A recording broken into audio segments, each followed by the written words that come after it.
Voor groep 8 van de Bonger dit jaar geen musical als afsluiting van de basisschooltijd. Samen met de ouders besloten ze het over een heel andere boeg te gooien. Onze kinderen die wilden graag een galafeest hebben. In het begin van het schooljaar werd gevraagd: wat vinden jullie leuk voor een feest? Nou, ze zeiden meteen: we willen een galastoet. En van daaruit, van school uit, willen we graag naar een feestlocatie. En dat is die hier geworden. En we zijn er echt trots op dat het zo eruit ziet.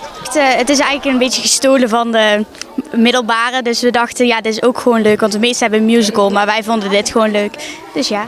En dan zijn jullie op een superleuke wijze hier naartoe gekomen. Volgens mij met de limousines en mooie wagens. Of hoe zijn jullie hierheen gekomen? We hebben onze fiets versierd en toen zijn we eigenlijk vanaf onze school hier naartoe gefietst. En even een rondje gemaakt nog.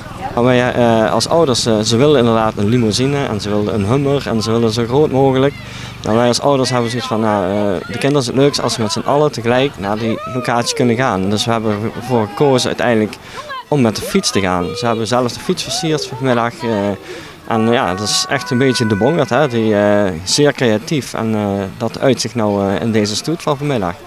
Maar dan sta je hier op zo'n mooie locatie. Hè? Dat kan natuurlijk niet zomaar vrijwillig. Daar moet natuurlijk geld voor zijn opgehaald. Hoe hebben jullie dat gedaan? Nou, we hebben, hoe zeg je dat, Day for Change heet dat. Die hebben, dat zijn allemaal kraampjes, bijvoorbeeld hotdogs en pannenkoeken en wafels. En daar hebben we dingen voor verkocht en daar zijn we nu aan het geld gekomen. Hebben jullie veel geld opgehaald, Jip? Iets van meer dan 1000 als het goed is. Zo, dat is heel veel geld. Maar wat gaan jullie dan vanavond hier doen? Wat kun je er iets van vertellen, Yveske? Vooral gewoon afscheid nemen en feesten. Ja. Vind je het niet moeilijk afscheid nemen van de basisschool? Want je gaat natuurlijk een andere toekomst in. Hè? Is dat niet verdrietig of heb je zoiets van fijn? Fijn, maar ja, het is natuurlijk ook jammer, want je bent op school heel vaak. Dus het is wel jammer, maar het is ook wel weer fijn, want nu hoef ik, dat is gewoon zo.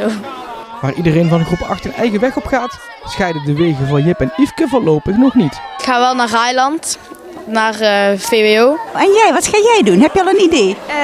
Ik ga ook naar Rijland, ook naar VWO. Ik kom bij hem in de klas. En ja, zeg je dat, VWO, VWO+. Dus dan gaan we ook gewoon naar school. En denk je dat zo'n voortgezet onderwijs, dat het hetzelfde is als de basisschool? Of wat is het grote verschil?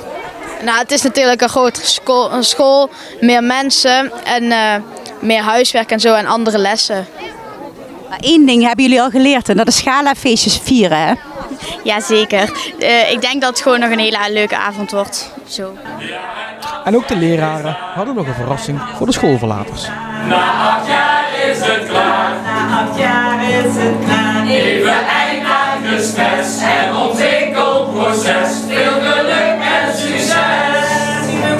Nou, hartstikke lieve, stoere kanjers van groep 8 en eigenlijk bijna brugpiepers. Ik wens jullie heel veel succes op de middelbare school, maar dat gaat zeker lukken, daar ben ik vast van overtuigd. Veel plezier!